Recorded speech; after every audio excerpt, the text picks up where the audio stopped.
is Dinton Pastures Country Park in Wokingham, and they've just built a brand new activity centre, which is one of the South's first net zero carbon buildings. Here they're doing their bit to save the planet. The perfect location then to find out what Generation Z think of UN efforts to tackle the climate emergency. Be completely honest then, how much do you think about climate change on a day-to-day basis? To be honest, I don't think about it every single day when I wake up, but I'm definitely mindful of it, and I try to, cycle to places rather than being driven. So I try and reduce my global footprint and my family's as well. We think about it quite a lot because it's at the forefront of our lives and we've heard so much about it all the time. There's no planet B, so we need to do something now. What kind of things do you do on a daily basis? Me and my sister decided to become vegetarian, which helps reduce the amount of meat intake, so the amount of methane being produced into the atmosphere by cows. I also try to reduce my dairy intake. Me and my family try not to bulk buy when buying foods, and also if we do have leftover food from meals, we try to preserve them to eat them in the following meals in the following days.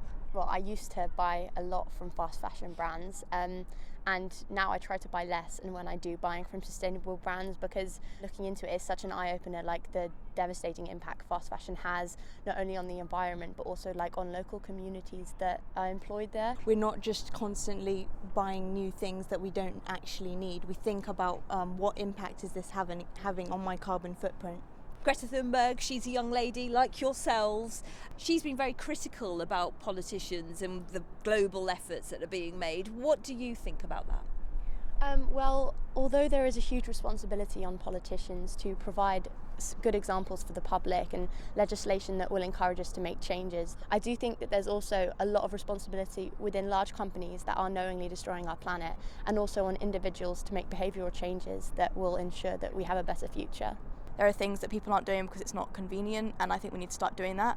For example, I have family who lives in different parts of the UK, and all the recycling schemes are so complicated in different areas.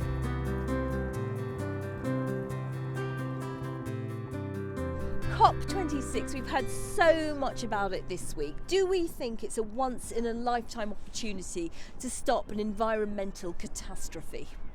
This won't be a quick fix. It's not going to be this meeting and then that's the end of it. But I think this could be a really good step towards making plans and sticking to them, stopping catastrophe from happening. We can't just stop here. We have to keep that momentum going, keep taking these opportunities and taking little steps in our everyday life to start reducing the effects of climate change. So can I get a show of hands? How many of you think that we've reached a point of no return?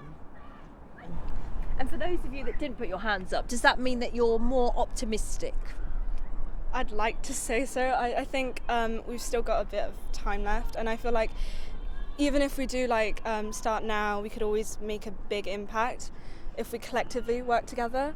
Yeah, I agree with what's been said. I think we need to act now, so there is still time, but there's always hope to do something about it. So we should never give up hope. Hope, that's a good place to end this. Thank you so much for your time. Thank you. Thank you.